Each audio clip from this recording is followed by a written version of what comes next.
बिस्मिल्लाहिर्रहमानिर्रहीम। जब भी ब्लीडिंग होती है तो वहाँ पे कुछ मैजिकल मोमेंट्स होते हैं। फ़ौरन से एक वहाँ क्लॉट बन जाता है। और ये कैसे बनता है, तो जो मैजिकल मोमेंट्स हैं वो आज हम रॉबिन बताएगा कि देखो सबसे पहले क्या हुआ। जो एंडोथेलियम डैमेज हुई उसने एंडोथेलिन रिलीज़ किया, साथ में उसने रिफ्लेक्स न्यूरोजेनिक पाथवे मतलब नर्व के सिग्नल आए और उसके नतीजे में वेजो कंस्ट्रिक्शन हुई, यानी ब्लड वेसल का जो ल्यूमेन ज़्यादा था वो पहले की निस्बत कम हो गया।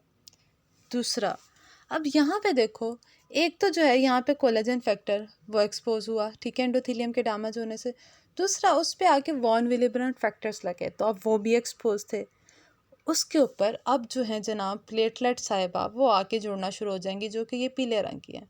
तो देखो, जब ये प्लेटलेट आके अटैच हो रही है तो अपनी शेप को चेंज करती है सबसे पहले, और वो स्पाइकी शेप, ऐसे की शेप में आ जाती है।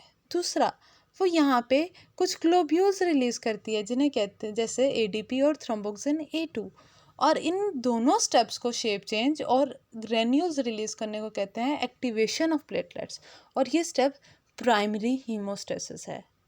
नेक्स्ट, सेकेंडरी हीमोस्टेसिस में क्या होगा कि जो प्लेटलेट्स की एक लेयर लगी है उसके ऊपर और प्लेटलेट्स आके अटैच होंगी, और वो किस तरह होंगी कि एंडोथीलियम ही टिश्यू फैक्टर रिलीज करेगी, और ये टिश्यू फैक्टर एक एक्सट्रिंसिक पाथवे के ज़रिए से फाइब्रिन बनाएंगे, और ये जो फाइब्रिन के पॉलीमर्स बनते हैं ना, इनकी मदद से काफ़ी जो है प्लेटलेट्स आपस में जुड़ जाती हैं।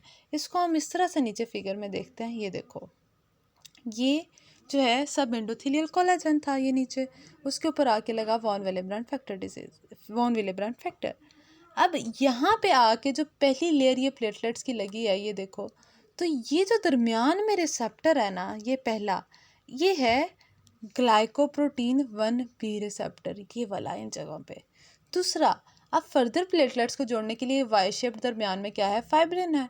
तो ये जो फाइब्रिन है ना, जिसकी मदद से प्लेटलेट्स आपस में जुड़े हैं, यहाँ पे कौन सा रिसेप्टर है, ये है glycoprotein 2b3a, glycoprotein 2b3a, right. तीसरा, वो आगे कहता है अच्छा चलो ठीक है, क्लॉट बन गया, उसके आगे क्या, ठीक है, अब आगे क्या, तो उस क्लॉट ने हार्डन होना है, एक परमानेंट प्लग बना देना है by contraction of platelet aggregate, या तीसरा ये है कि अब उसे ख़त्म होना है और वहाँ पे रिपेयर स्टार्ट करनी है। रिपेयर जो रिजॉर्प्शन है क्लॉट की, इसमें वो कहते हैं कि दो मैकेनिज़म्स हैं, एक है टिश्यू प्लाज्मिनोजन एक्टिवेटर और दूसरा है थ्रोम्बोमोड्यूलिन। अब ये दोनों क्या कराते हैं, फाइब्रिनोलिसिस में हेल्प कराते हैं, जिसकी वजह से क्लॉट जो है यहाँ से वो ख़त्म हो जाता है।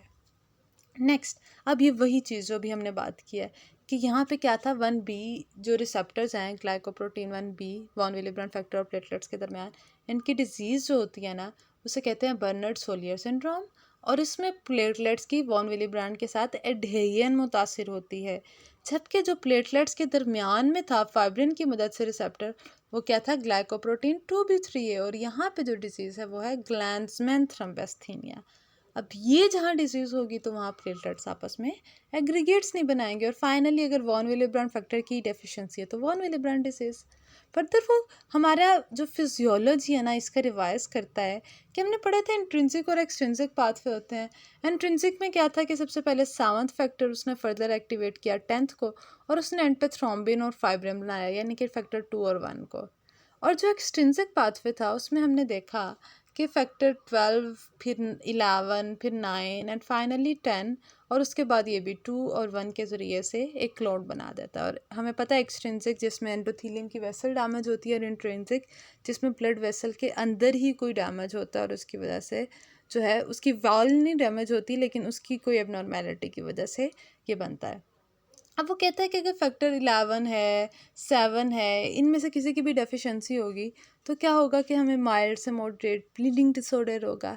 लेकिन अगर ये जो फैक्टर है हमारा 2 साहब प्रोथ्रोम्बिन, इसकी डेफिशिएंसी होगी ना, तो ये तो इनकम्पैटिबल विद लाइफ है, इंसान ज़िंदा ही नहीं रह सकेगा। और फाइनली यहाँ पे वो कहता है कि ये मेजर करते हैं हम पीटी और पीटीटीटी, प्रोथ्रोम्बिन टाइम और पार्शियल थ्रोम्बोप्लास्टिन टाइम। अब इनका फंक्शन क्या है कि जो पीटी है वो मेजर करता है एक्सट्रिंसिक फैक्टर और कॉमन फैक्टर्स को, और जो PTT है ये इंट्रिंसिक फैक्टर्स और कॉमन को मेजर करता है। और इसकी मेजरमेंट कैसे करते हैं कि देखो, एक जो हमने लिया फॉस्फोलिपिड और कैल्शियम के साथ टिश्यू फैक्टर्स डाल दिए और फिर देखा कितनी देर में क्लॉट बनता है।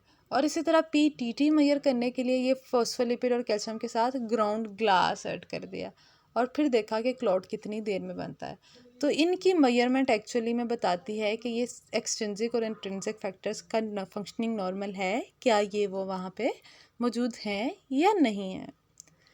अच्छा, ये तो हमारा बेसिक एक क्लॉट बनने का हो गया ना। नेक्स्ट वो कहता है कि सारा जो प्रोसेस है इसमें थ्रोम्बिन का बहुत अहम रोल है। तो वो क्या इम्पोर्टेंट चीज़ है। देखो, ये जो प्रोथ्रोम्बिन से थ्रोम्बिन, इसकी हमने डेफिशिएंसी का इनकम्पैटिबल विद लाइफ है। तो कहते हैं जो फैक्टर 2 है ना, ये एक तो हमें ये तो पता है कि प्लेटलेट के एग्रीगेट्स जो है एग्रीगेशन कराता है और ये फाइब्रिन के क्रॉस लिंक्स बनवाता है, जो हमने बात कर ली है पीछे से, कि प्राइमरी सेकेंडरी हीमोस्टेसिस में हेल्प करता है। इसके अलावा कहता है कि अब जो फैक्टर्स हैं जो क्लोटिंग को प्रिवेंट करते हैं, यानी एंटी कोएगुलेंट जो हैं, ये उसमें भी इन्वॉल्व है। Nitric oxide, prostaglandin I2, TPA। तो जब एंडोथेलियम ठीक काम कर रही होती है, वहाँ इंजरी नहीं होती, तो ये एंटीकोएगुलेंट पाथवे में भी हेल्प करता है। और तीसरा वो कहता है कि जो इन्फ्लेमेटरी इफेक्ट है ना, प्रो इन्फ्लेमेटरी इफेक्ट थ्रोम्बिन का, उसमें भी इफेक्ट है, यानी मोनोसाइट, लिम्फोसाइट्स, न्यूट्रोफिल्स, इन सब की एक्टिवेशन के लिए। तो ये हमारे थ्रोम्बिन, ये इससे हमें पता चलता है कि क्यों थ्रोम्बिन की डेफिशिएंसी इनकम्पैटिबल विद लाइफ है, कि इंसान जिंदा ही नहीं रह सकता। फर्दर, अच्छा, अब हम जो डायग्राम्स कर रहे हैं ना, तो इन डायग्राम से ही ये चैप्टर पूरा कवर हो रहा है। उसके लिए हमें दोबारा पूरा टेक्स्ट की हर चीज़ मैंने डायग्राम पे मेंशन कर दी है। अच्छा, यहाँ पे देखो, हमने बात की थी कि जो एंडोथीलियम है उससे TPA, टिश्यू जो प्लाज्मिनोजेन एक्टिवेटर हैं, ये निकलते हैं, ठीक है। अब ये जो प्लाज्मिनोजेन एक्टिवेटर्स है, यूरोकाइनेज हैं, ये एक्चुअली में क्या करते हैं, यहाँ पे देखो, ये जो प्लाज्मिन है, ये देखो, टिश्यू प्लाज्मिनोजेन एक्टिवेटर ने ये प्लाज्मिन बना दिया ना। ये प्लाज्मिन, अब देखो, हमने देख लिया कहाँ कहाँ से बना। एक तो टिश्यू प्लाज्मिनोजेन एक्टिवेटर, दूसरा एक 12 जो है ना कंप्लीमेंट, उस पर डिपेंडेंट पाथवे से भी बनता है। ये प्लाज्मिन क्यों ये प्लाज्मिन एक्चुअली में फाइब्रिन की ब्रेक डाउन करता है और उसकी पॉलीमराइजेशन को इनहिबिट करता है। किस तरह से, ये देखो, ये प्लाज्मिन, ये जो एक कर्व सी नज़र आ रही है ना रेड कलर की, ये जो ये बाहर भी बनी हुई है, ये दिस इज़ द प्लाज्मिन। ये फाइब्रिन को तोड़ता जाता है वहाँ से, जिससे फाइब्रिन की डिग्रेडेशन होती है, जो प्रोडक्ट्स बनती हैं ये अमूमन D शेप की होती हैं, इसलिए इन्हें D डायमर्स कहते हैं, राइट। तो ये फाइब्रिन इसमें इन्वॉल्व है। तो दूसरा वो कहता है, ये तो हो गया फाइब्रिनोलिसिस का मैकेनिज्म। इसके अलावा हमारी बॉडी में एंटी फाइब्रिनोलिटिक मैकेनिज्म भी है, जैसे कि अल्फा-2 एंटीप्लाज्मिन या प्लाज्मिन कम्प्लेक्सेस, जिन्होंने क्या किया, जब इससे आके बाइंड कर लेते हैं और फिर इस नतीजे में वो फर्दर जो फाइब्रिन है ना उसको तोड़ने नहीं देता। तो ये इस नतीजे में एंटी फाइब्रिन जो है वो एंटीप्लाज्मिन जो है वो फाइब्रिनोलिसिस को इनहिबिट करते हैं।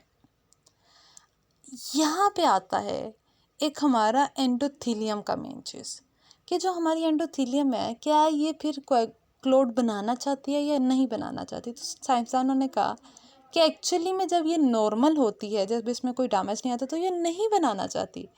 मतलब नॉर्मल में जो है, नॉर्मल एंडोथीलियम ये इनहिबिट करती है थ्रोम्बोसिस को, जबकि जो इंजर्ड एंडोथीलियम है वो कहती है हाँ हाँ भाई, फेवर करो, थ्रोम्बोसिस यहाँ पे बने, जल्दी से क्लॉट बने। तो ये किस तरह होगा।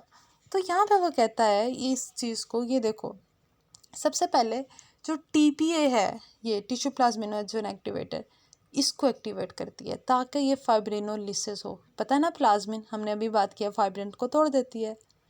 दूसरा, ये क्या करती है एंडोथीलियम, ये जो एंटीकोएगुलेंट पाथवेज अभी हमने पढ़ा है ना, नाइट्रिक ऑक्साइड, प्रोस्टाग्लैंडिन I2, ये इन्हें भी पैदा कराती है, ये थ्रोम्बिन से जो बन रहे थे, राइट।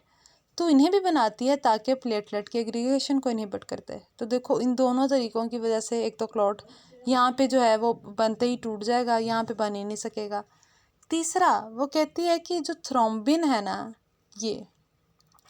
ये थ्रोम्बिन को बाइंड कर देती है और उसकी एक्टिविटी को ख़त्म कर देती है, ताकि वो कोएगुलेशन फैक्टर या प्रोटीन जो हैं उनको एक्टिवेट ही ना होने दे। तो अब ये देखो, थ्रोम्बोमोड्यूलिन जो है, इसने थ्रोम्बिन से बाइंड कर दिया, जिससे थ्रोम्बिन जो है वो फारिग ही नहीं रहेगी कि अपना काम कर सके, और वो सारा प्रोसेस नहीं होगा।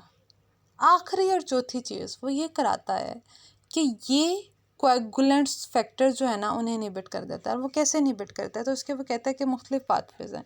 एक में वो ये कहता है कि जैसे ये जब थ्रोम्बोमोड्यूलिन ने थ्रोम्बिन को बाइंड कर लिया था ना, तो जो ये कॉम्प्लेक्स बना, इसने प्रोटीन सी को एक्टिवेट कराया, जिसने फैक्टर 5 और फैक्टर 8 को इनहिबिट कर दिया। दूसरा, जो टिश्यू फैक्टर पाथवे इनहिबिटर था उसने सेवंथ को, क्योंकि हमें पता ना tissue factor seventh process extrinsic pathway के जरिए एक्टिवेट करा रहा था, तो जब ये इसका इनहिबिटर आ गया तो उसने सेवंथ फैक्टर को इनहिबिट कर दिया। और ये जो हिपरन लाइक मॉलिक्यूल्स थे उन्होंने एंटी थ्रोम्बिन 3 बनाया, और उसके नतीजे में उन्होंने फैक्टर 2, फैक्टर 9, 10, 11 और 12 को इनहिबिट कर दिया। अच्छा, अब यहाँ टेबल में 9 और 10 लिखे हैं, लेकिन टेक्स्ट में 11 और 12 भी लिखे हैं, तो हम इसलिए उन्हें भी मेंशन कर देते हैं। तो इस नतीजे में तो फर्स्टली क्या उसने फाइब्रिनोलिसिस कराई, प्लेटलेट्स के एग्रीगेट नहीं बनने दिए, थ्रोम्बिन को उसका काम नहीं करने दिया, और फर्दर पाथवेज के ज़रिए एंटी जो है कोएगुलेंट फैक्टर्स हैं इनको रोक दिया। तो इस नतीजे में उसने नॉर्मल ने उसको थ्रोम्बोसिस को इनहिबिट किया। लेकिन यही एंडोथेलियम बाद में थ्रोम्बोसिस को फेवर करती है। वो किस तरह से, तो वो कहता है कि इसके दो मैकेनिज्म है। एक तो है इसका प्रो कोएगुलेंट मैकेनिज्म, जिससे वो जो ये थ्रोम्बोमोड्यूलिन थी ना ऊपर, ये इसी को इनहिबिट कर देती है। तो जब ये थ्रोम्बोमोड्यूलिन जो है ये काम नहीं करेगी, तो उससे क्या होगा, थ्रोम्बिन आज़ाद ही रहेगी। जब थ्रोम्बिन आज़ाद रहेगी तो वो प्लेटलेट्स और कोएगुलेशन फैक्टर जो हैं उनको काम करती रहेगी, जिससे क्लॉट बन जाएगा। और दूसरा वो इसको कैसे फेवर करती है कि एंटी फाइब्रिनोलिटिक के, मतलब फाइब्रिन अगर क्लॉट बन गया तो उसको टूटने नहीं देती। कैसे, वो एक प्लाज्मिनोजन एक्टिवेटर इनहिबिटर देती है, जो कि टीपीए ये देखो, टीपीए यहाँ पे देखा, ये टिश्यू प्लाज्मिनोजन एक्टिवेटर टीपीए को इनहिबिट कर देती है, और उसकी नतीजे में फाइब्रिनोलिसिस जो है वो नहीं हो पाती, यानी ये एंटी फाइब्रिनोलिटिक। तो इससे हमें क्लियर हो गया कि जब भी नॉर्मल एंडोथेलियम है वो थ्रोम्बोसिस कराएगी, जब भी इंजर्ड एंडोथेलियम है वो जो थ्रोम्बोसिस है उसे इनहिबिट करेगी। और थ्रोम्बस खुद क्या है, एक सॉलिड है ब्लड कंपोनेंट, जो कि सर्कुलेशन में मौजूद होता है और वेसल वॉल के साथ एक जगह पे अटैच होता है। अच्छा, पिछले सारे आपको एमसीक्यूज में आते हैं, ये चीज़ एससीक्यू में पूछते हैं, व्हाट इज़ विट्रियस स्ट्राइएट, ना सिर्फ अभी बल्कि सीनियर क्लासेस में भी। तो सिंपल, हमें पता है कि क्लॉट किस किस नतीजे में बनता है। पहले तो हमें पता है एंडोथेलियम इंजरी में बनता है, राइट। दूसरा, वो कहता है कि अगर वहाँ ब्लड फ्लो रुका हुआ है किसी भी वेसल में, या फिर वो ब्लड फ्लो एबनॉर्मल है, जैसे टर्बुलेंट ब्लड फ्लो है, तो उसके नतीजे में भी थ्रोम्बोसिस होगी। और फाइनली अगर हाइपर कोएगुलेबल है, उसमें क्लॉटिंग फैक्टर्स जो कंप्लीमेंट पाथवेज हैं वो सब चीज़ें ज़्यादा हैं, तो फिर उसमें भी ये थ्रोम्बोसिस ज़्यादा हो जाएगी। तो थ्रोम्बस एक्चुअली में कहते हैं क्लॉट तो अच्छी चीज़ है, ये थ्रोम्बस क्या चीज़ है। तो वो कहते हैं एक लिंक में उसने कहा था कि ये जो हेल्दी ब्लड वेसल के अंदर क्लॉट बनता है ना, इसे हम थ्रोम्बस कहते हैं। और यही जब थ्रोम्बस अपने एंड से अटैच होता है तो इसे एम्बोलस कह देते हैं। तो यहाँ पे अब हमने देखो, सबसे पहले एंडोथेलियम इंजरी में किस तरह एक्टिवेट होता है, तो वो हमने बात कर लिया, एक तो एंटी फाइब्रिनोलिटिक पाथवे और एक प्रो कोएगुलेंट पाथवे। जो अब नॉर्मल ब्लड फ्लो है ये कैसे कराता है भाई थ्रोम्बोसिस को, तो वो कहता है कि इसके नतीजे में क्या है कि जो सबसे पहले तो ये जो एंडोथेलियल चेंजेस जो आई हैं हमने भी पीछे देख लिए हैं। दूसरा, जब स्टेसिस होगी, मतलब खून आहिस्ता आहिस्ता मूव करेगा वहाँ से, तो वहाँ से जो प्लेटलेट और ल्यूकोसाइट्स हैं इन्हें ज़्यादा टाइम मिलेगा कि वो आराम से आके ल्यूकोसाइट्स अटैच कर लें, वरना तेज़ ब्लड फ्लो था उन्हें मौका ही नहीं मिलता था, राइट।